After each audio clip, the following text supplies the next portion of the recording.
ada yang baru cuma sebulan belum memenuhi persyaratan, tapi karena keluarganya pejabat di daerah, akhirnya semua prosedurnya bisa terpenuhi dan lolos. Tidak lulus sudah tidak memungkinkan lagi untuk ikut seleksi P3K tahap kedua. Kesemuanya inilah yang dievaluasi. Komisi 2 DPR RI mengevaluasi seluruh laporan dan masukan terkait pelaksanaan penerimaan P3K tahap 1 tahun 2024, sehingga dapat mengatasi dan memperbaiki proses penerimaan P3K di tahap selanjutnya.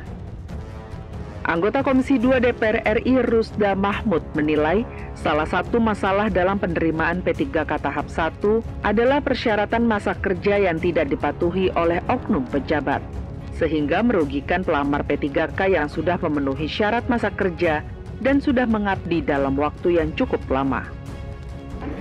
Ada juga yang sudah lama ikut seleksi nggak lolos.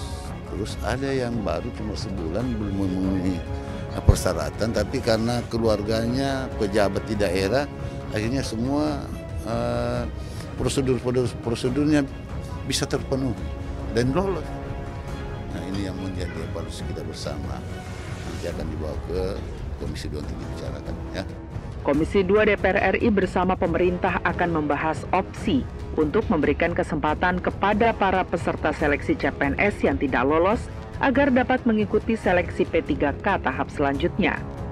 Kendala yang terjadi selama proses seleksi P3K tahap 1 akan menjadi bahan evaluasi agar penyelenggaraan P3K tahap berikutnya semakin baik.